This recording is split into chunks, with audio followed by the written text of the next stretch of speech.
Hi friends, मी आहे शिवानी, मराठी मुलगी आणि मी असते मस्कट ओमानमध्ये. सो आज माझ्या मम्मी पप्पाने आणि भावाने जे कुरिअर इंडियावरून पाठवलेलं ते आम्हाला आज रिसीव झालेलं. याआधी देखील माझ्या पेरेंट्सने पार्सल पाठवलेले, पण this time I was super excited कारण यामध्ये आमच्या गोडूल्या लाडेबाईचे तिच्या नाना नानींनी पाठवलेले कपडे आणि गिफ्ट्स देखील होते. चला तर मग मी तुम्हाला दाखवते काय काय आलेलं आहे आमच्या पार्सलमध्ये. हे आहेत उपवासाचे पापड आणि चकल्या. मला बाहेरच्या वेफर्सपेक्षा घरी बनवलेले उन्हाळी वाळवणाचे पदार्थ खूप जास्त आवडतात. सो माझी मम्मी आवर्जून दरवर्षी उन्हाळ्याचे हे उपवासाचे पदार्थ माझ्यासाठी बनवते आणि ती पाठवतेसुद्धा.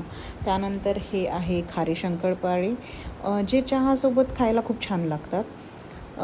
हे आहे शारवासाठी आलेले गव्हाचे मुरमुरे, जे अमरावतीला मिळतात. हे भाजलेले असतात. आम्ही अमरावतीला असताना तिला हे खूप आवडायचे. सो तिच्या मामांनी हे स्पेशली पाठवलेले तिच्यासाठी. हे बाजरीचे पापड, त्यानंतर चिप्स, त्यानंतर हा आहे घरी केलेला चिवडा. मला माझ्या मम्मीच्या हातचा चिवडा प्रचंड आवडतो. त्यानंतर शारवासाठी ही छोटीशी बॅग माझ्या भावाने पाठवलेली, lunch bag kind of thing we can say. So त्याच्यावर तिचा ॲक्च्युली येल्लो कलर फेवरेट आहे. सो त्यांनी ही स्पेशली येल्लो कलरची बॅग तिच्यासाठी पाठवलेली. हे थोडं पूजेचं सामान आहे, ज्यामध्ये फुलवाता आहेत, सुपारी वगैरे आहे, जी इझिली मस्कटमध्ये मिळत नाही. त्यानंतर हा आहे शारवाचा रेनकोट. ॲक्च्युली ओमानमध्ये दोनच सीझन असतात, एक विंटर आणि एक समर. पण इथे एक सिटी आहे सलाला, तिथे जुलै मंथमध्ये खरीप म्हणून एक सीझन असतो पावसाळ्याचा. तर तिथे आमचा जायचा प्लॅन होता, म्हणून हे मागवलेलं आहे स्पेशली शारवासाठी. त्यानंतर हे थोडेफार शारवाचे कपडे आहेत. त्यामध्ये ॲक्च्युली शारवाचे घरी घालायचे लोअर्स, कॉटनचे टी शर्ट्स वगैरे आहे. हे मी ॲक्च्युली मनी प्लांट मागवलेलं आहे फ्लिपकार्टवरून, जे मला थोडंफार डेकोरेशनसाठी हवं होतं घरी, ते मी मागवलेलं आहे. आणि आता हे आहेत माझे कपडे, जे मला जीन्सवर लागणार होते. थोडे टॉप, 1-2 टॉप होते आणि शारवाचे कपडे त्यामध्ये होते. जसं मी तुम्हाला सांगितलं की शारवाचा येल्लो कलर फेवरेट आहे. सो तिच्यासाठी हा येल्लो कलरचा फ्रॉक माझ्या मम्मीने स्पेशली घेऊन पाठवलेला आहे. सोबतच तुम्ही तिला बघताय की तिची पण काहीतरी चुडबुड माझ्यासोबत चालू आहे. तिला पण खूप एक्साइटमेंट होती की तिचे कपडे आलेले आहे, काय काय आहे बॉक्समध्ये, मला बघायचं आहे, मला चेक करायचं आहे. सो तिची पण मध्ये लुडबुड चालू होती. ती पण खूप खुश होती. ॲक्च्युली आताच 3 जुलैला शारवाचा बड्डे येऊन गेला आहे. ती रिसेंटली 2 वर्षाची झाली. सो म्हणून माझ्या मम्मी पप्पानी आणि तिच्या अख्खाने हे कपडे तिच्यासाठीच पाठवलेले आहे स्पेशली. अख्खा म्हणजे माझा भाऊ, तिचा मामा.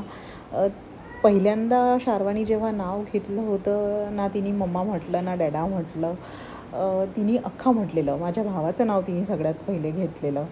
सो त्यांनी हे सगळं पाठवलं आहे. त्यानंतर हे सगळे मसाले माझ्या घरून आलेले आहेत. ह्याच्यामध्ये कोडा मसाला, अंडा करी मसाला, बिर्याणी मसाला, पुलाव मसाला, भरपूरसे मसाले यामध्ये होते.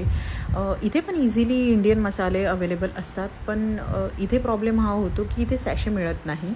नॉर्मल आपले जे मसाल्याचे डबे असतात ते डबे मिळतात आणि त्याचा प्रॉब्लेम असा होतो की त्यामध्ये खूप लवकर किडे लागतात. सो इतका फ्रिक्वेंट यूज मसाल्यांचा नसतो, त्याच्यामुळे मी हे सॅशे मागवलेले. त्यानंतर ही कुकरची प्लेट मला हवी होती, ती मागवली. हा छोटासा हळदी कुंकू ठेवायसाठी मला वाटलेलं की डब्बा हवा आहे, कारण युजली शारवा त्या कुंकवांच्या करंड्यांसोबत खेळते. सो हे मला वाटलं की सेफ असेल. सो हे मी मागवून घेतलेलं.